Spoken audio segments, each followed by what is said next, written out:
ओम नमः शिवाय। शिवजी सदा सहाय। ओम नमः शिवाय। गुरुजी सदा सहाय। गुरुजी के चरणों में कोटि कोटि नमन। जय गुरुजी। संगत जी, कैसे हैं आप सभी? संगत जी, आज प्रस्तुत है आपके लिए दिव्य आभा अध्याय 20, जिसका शीर्षक है सपरिवार गुरुजी के कमल चरणों में। यह जर्नी है श्री GP सिंह जी की, जो कि दिल्ली से हैं। तो चलिए संगत जी, शुरू करते हैं। हम गुरुजी के पास फरवरी 1999 से आते रहे हैं। हमने गुरुजी की प्रतिभाओं और कृपा के बारे में बहुत सुना था, किंतु जब उनके दर्शन हुए तो वह हमारी आशा से कहीं अधिक थी। सबसे पहले मेरी पत्नी लाभान्वित हुई। वह पेट के निचले भाग और पीठ में किसी ऐसे रोग से ग्रस्त थी जिसका निदान नहीं हो पा रहा था और उसकी वेदना बढ़ती जा रही थी। उसने गुरुजी से प्रार्थना करी जिससे वह उनके दर्शनों के लिए आ सके। एक दिन उनके समक्ष बैठे हुए उसे अपने शरीर में उस रोगग्रस्त स्थान पर सिरहन का आभास हुआ।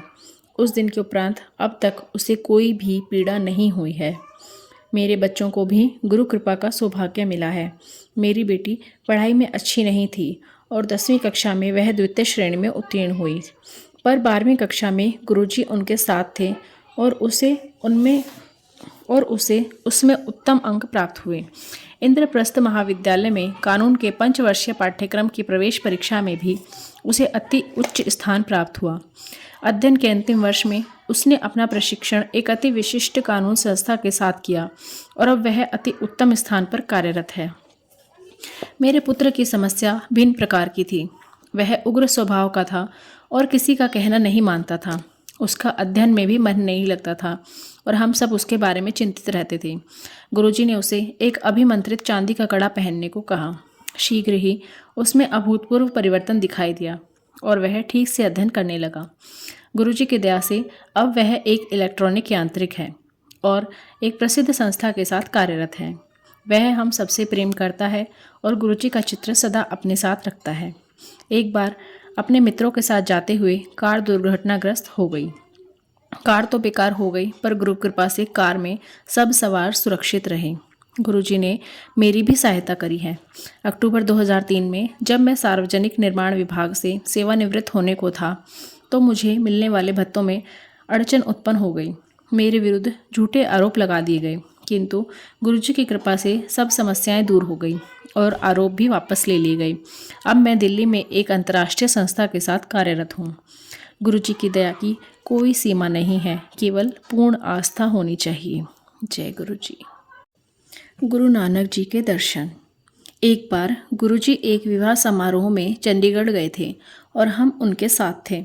उन्होंने हमें स्वर्गीय श्री गिल के घर जाने का आदेश दिया। उनका घर गुरुजी के मंदिर की भांति सजा हुआ था। गुरुजी के जीवनाकार चित्र और मंदिर के प्रतिरूप में सजे भवन की दिव्यता झलक रही थी। वहीं पर गुरुजी के एक चित्र को देखते हुए उनके मस्तक में गुरु नानक जी का चेहरा दिखाई दिया। हमें पता लगा कि गुरुजी वहां पर कुछ घंटे रहे थे। पूरे वातावरण में गुरुजी की सुगंध आ रही थी। एक अन्य अवसर पर जब मेरी पत्नी गुरुजी के समक्ष ध्यान मुद्रा में थी तो उसे गुरुजी के हाथ में पकड़े हुए ग्लास में सर्प दिखाई दिया। आज भी हम उन्हें अपने आसपास अनुभव कर सकते हैं, जैसे वह हमें अपना आशीष और सुरक्षा दे रहे हों। उनकी शरण में आए हुए भक्तों की बढ़ती हुई संख्या देखकर अति प्रसन्नता होती है। जय गुरुजी। अनंतम शुक्राना गुरुजी। सब पर अपनी कृपा बनाए रखो गुरुजी, सब पर अपनी कृपा बनाए रखो, सर्वदा भला करो गुरुजी। चलिए संगत जी, मेरे साथ करिए मंत्र जाप। ओम नमः शिवाय। शिवजी सदा सहाय। ओम नमः शिवाय। गुरुजी सदा सहाय। ओम नमः शिवाय। शिवजी सदा सहाय। ओम नमः शिवाय। गुरुजी सदा सहाय। ओम नमः शिवाय। शिवजी सदा सहाय। ओम नमः शिवाय। गुरुजी सदा सहाय। जय गुरुजी। संगत जी, कैसा लगा आज का अध्याय? हमें कमेंट करके ज़रूर बताइएगा। अगर आपको हमारी वीडियोस अच्छी लग रही हैं तो लाइक ज़रूर करिए, दूसरों के साथ शेयर ज़रूर करिए।